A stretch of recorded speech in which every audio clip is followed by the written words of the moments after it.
Good to hear about Myles Garrett. He had his Porsche accident on Monday, a couple bumps and bruises. Sounds like he's in pretty good shape for flipping his car and the resulting pictures that we saw afterwards. But just good to hear. I immediately thought, I'm sure many people thought, what Tiger Woods went through. And then there's also examples of much worse that can happen in these types of car accidents. So really good to hear about Myles Garrett, and to even be in question that he could play this Sunday, pretty exciting. And definitely probably the first reason why we can believe in the Browns at any time. But yeah, let's focus in on our top five reasons to believe in the Browns this Sunday. I think we're going to Eric here first, if you want to kick us off. Well, you definitely kicked us off with the optimism with Myles Garrett. I'm not going to be too pessimistic, but hopefully he'll be okay in a speedy recovery. We'll see what happens. To that point, yeah. So I really like what the Browns defense has done stopping the run. They've allowed 54 yards, 93 yards, 104 the first three opponents of the season. They will be tested in this department heavily with former wide receiver from Tennessee, Cordero Patterson. Has been running very well this year, actually. I had a game of 120 yards and last week's game, 141 yards.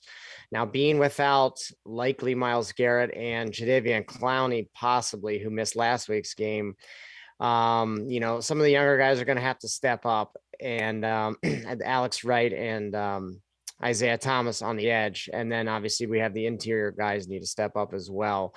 But I think the game plan is going to be kind of a stack box with John Johnson the third or Grant Delpit helping in run coverage and not being that over the top safety help that we've been accustomed to in passing situations.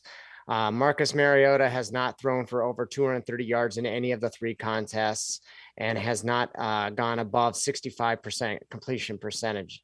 That being said, I think they're going to be run heavy. I think we have the capability to be, even without Myles and Jadeveon, still able to stop the run.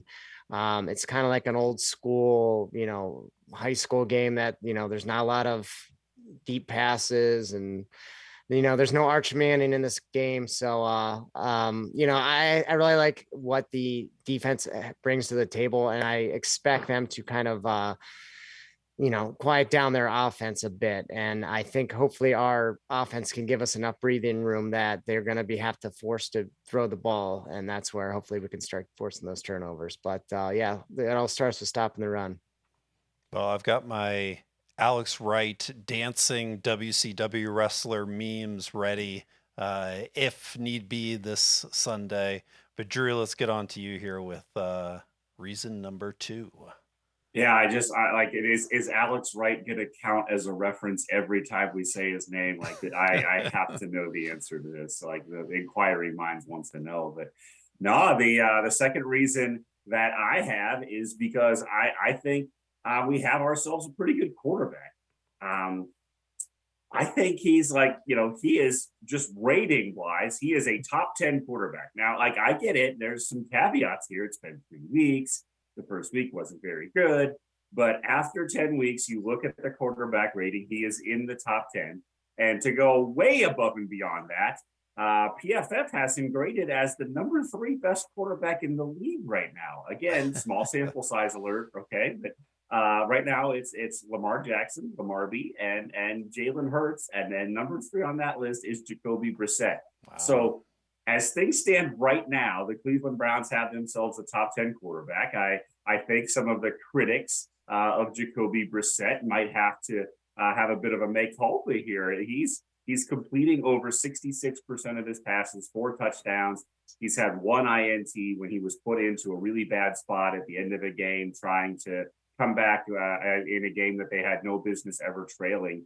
And if he can continue playing this well, I'm not going to say he's Kurt Hennig. He's not Mr. Perfect out here, but it's been pretty good, especially in games 2 and certainly in games 3. And I know we don't like to look too far ahead here, but if we can get past this game with a win somehow, the really hard part of the season that we thought coming up, Chargers, Patriots, it's possible we're playing the Los Angeles C team at this point with the number of injuries the Chargers have.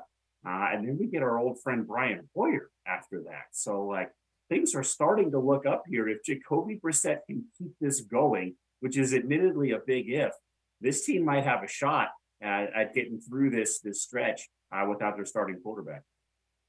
Long-term Brissett possibilities, we will see. Forget Chad Johnson's comments at the end of Thursday night saying he just has a couple weeks left, or whatever he said, 8 weeks left, or whatever the counter is. He's playing well, and it's going to be a question. We'll see how this week goes. Eric, let's go to you next. Yeah, flipping that on the other side of the ball, the Falcons defense, I guess they're a jack of all trades, but they're definitely a master of none. They do not present too much of a threat against the Browns offense. They did sack Geno Smith twice last week, but they also allowed 325 passing yards as well as 112 yards on the ground last week. Now, the Falcons did win the game 27-23. However, that was the most points they scored this year. They've been giving up relatively in the 20s and 30s every week. So it takes them to getting almost 30 to, relatively have a chance.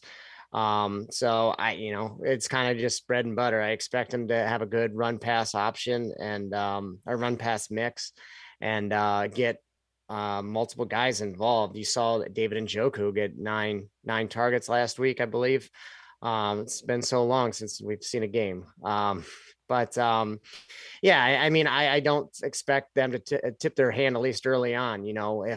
If Amari Cooper's open, they're going to hit him. If they want to hit Njoku down the seam, they're going to hit him. They see those gaps in the running game, they're going to hit those. I think they have some talented players on their defense, but nothing compared to what we've even seen in the last 2 weeks with the Steelers, even without TJ Watt, or the Jets, who have a couple, decent players in the secondary. So, yeah, just, keep the foot on the gas. If Jacoby wants to go out there and continue being the third ranked quarterback of the league, all for it. This game, this game, like I said, just keep on keeping on and exploit their defense. All right, Drew, let's go with you with number 4.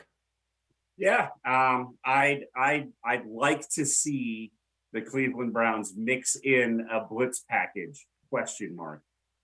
Just looking back at the previous game, and like you can get into some of the games before that, but Mitch Trubisky averaged over 3 seconds to throw. That was amongst the highest in the league for week 3.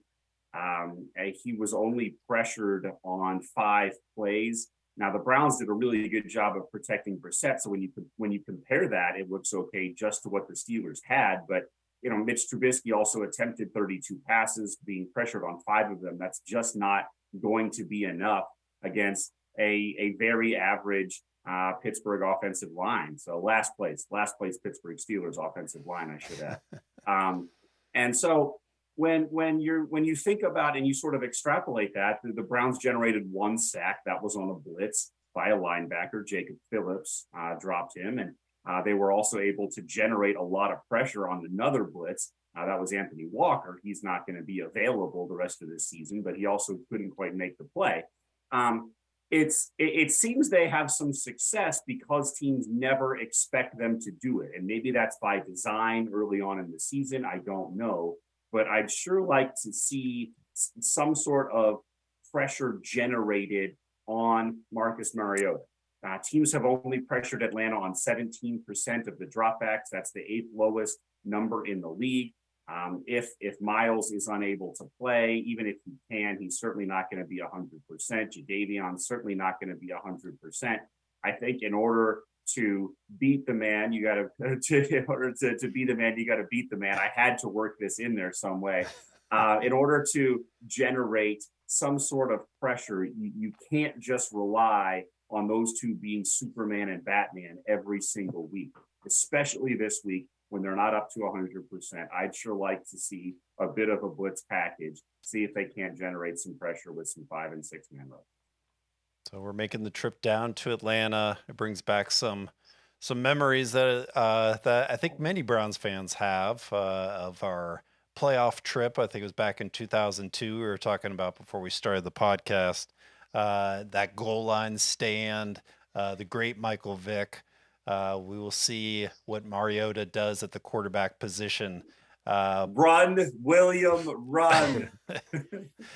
But the Browns have had great success against the Falcons. I've got them at all-time record of 12-3 against the Falcons. That is the best record that they have against any team in the NFL percentage-wise. So history's on our side. Let's keep it going. Go Browns this weekend. We'll go down to Atlanta and pull out a W.